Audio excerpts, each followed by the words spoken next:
இந்த பூனைய ரொம்ப அசிங்கமா இந்த பூனை இருக்கு அப்படின்னு சொல்லிட்டு யாருமே இந்த பூனையை வாங்க மாட்டாங்க. இப்போ இந்த பூனை வந்து ஒரு பெட் ஷாப்ல தான் வச்சிருப்பாங்க. அந்த பெட் ஷாப்ல எல்லா பூனைங்களையும் எல்லாம் வாங்கிட்டு போறாங்க. ஆனா இந்த பூனை கிட்ட யாருமே வரவே மாட்டேங்கிறாங்க. இப்போ இந்த பூனையோட விலையை ரொம்ப கம்மி பண்ணி வைப்பாங்க. இவ்வளோ விலை கம்மியா இருக்கே அப்படின்ட்டு வந்து பார்ப்பாங்க. ஆனா அந்த பூனையை வாங்க மாட்டாங்க. எல்லாருக்கும் வந்து நல்லா குட்டியா கியூட்டா இருக்கிற பூனைங்களை தான் பிடிச்சிருக்கு. இப்போ இந்த பூனை வேற நல்லா பெருசா இருக்கா. அது மட்டும் இல்லாம அது முகத்துல வேற ஒரு மாதிரி மார்க் மாதிரி இருக்கு. இதனாலே யாருமே வாங்க மாட்டாங்க. இப்போ ஒருத்தர் மட்டும் ஒரு நாள் கடைக்கு வந்திருப்பாரு. அவரும் இதே மாதிரியே பெட்ஸ் வாங்கலாம் அப்படின்ட்டு தான் வந்திருப்பாரு. கடையோட ஓனர் வந்துட்டு சும்மா ஆர்வத்துல குதிச்சுக்கிட்டே இருப்பாங்க. இந்த மாதிரி ஆர்வ கோளாறா இருந்தா இவங்க சொல்றதுலாம் சரியா இருக்காது அப்படின்ட்டு இந்த ஆளும் வந்துட்டு எனக்கு வேண்டாம் அப்படின்ட்டு கிளம்பிடுவாரு. ஆனா போறப்போ வந்து அவரோட நெக்லஸை தெரியாதனமா கீழே போட்டு போயிருப்பாரா. இப்ப மறுபடியும் வந்து அந்த கடையோட ஓனர் அதை எடுத்து வச்சு பார்த்துட்டு இருப்பாங்க. அவரு திருப்பி வந்துட்டு நான் என்னோட நெக்லஸ் இங்க விட்டு போயிட்டேன் அப்படின்னு தேடிட்டு வந்திருப்பாரு. இப்ப அவங்களும் வந்து அந்த நெக்லஸ் கொடுத்திருப்பாங்க. அந்த நெக்லஸ்ல வந்து 2 ரிங்க ஒன்னா கோத்து வச்சிருப்பாரு. இப்ப அந்த நெக்லஸை போட போறப்போ வந்துட்டு பக்கத்துலயே ஒரு பப்பி இருக்கும். அந்த பப்பி வந்து கத்துறதுனாலே அப்படியே பயந்து அந்த நெக்லஸை கீழே போட்டுருவாரு. அதுல இருந்து 2 ரிங்கும் வந்து கரண்டு கீழே விழுந்துரும். இவரோட வெட்டிங் ரிங் தான் அது ரெண்டுமே.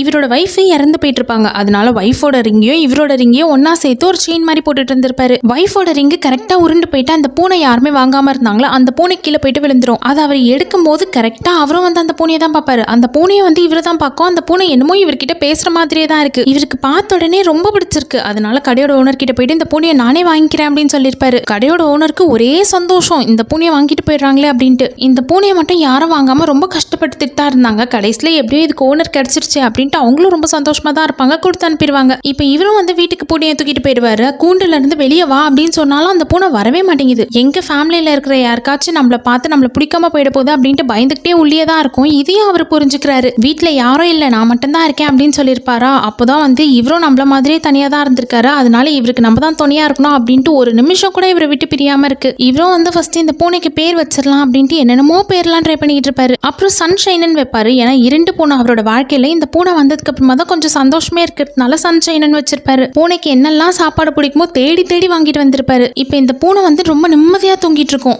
என்னமோ இவருக்கு ஒரு கனெக்ஷன். இந்த பூனையை பார்க்கும் போதெல்லாம் இறந்து போன அவரோட வைஃப் ஞாபகம் தான் வருது. அதுக்கேற்ற மாதிரி இந்த பூனையை இவர் ஃபர்ஸ்ட் டைம் மீட் பண்ணதும் இறந்து போன அவரோட வைஃப் ரிங் இருக்கோல அது உருண்டு போயிட்டு அந்த பூனை கீழே விழுந்ததுனால தான். இவ்வளோ நாளா வந்து வைஃப் இறந்து போயிட்டாங்களே, வைஃப் இல்லையே, நம்ம மட்டும் தனியா இருக்குமே அப்படின்ட்டு ஒரு சோகத்திலே தான் இருந்தாரு. ஆனா இப்போ இந்த பூனை வந்திருக்கு. இப்போ அவரோட வைஃப் மாதிரி இந்த பூனையும் வந்து கூடவே தான் இருக்கு. இத்தனை வருஷத்துக்கு அப்புறமா வைஃப் இறந்து போன சோகமே இல்லாம அவரை ஒரு நாள் ஃபுல்லா நிம்மதியா நைட்டு தூங்கிருக்காரு அப்படின்னா அது இன்னைக்கு தான். ஒரு பூனை ஒரு சாதா பெட்டு தான். ஆனா இந்த ஒரு பெட்டு வந்து அவரோட வாழ்க்கையே மாத்திருச்சு.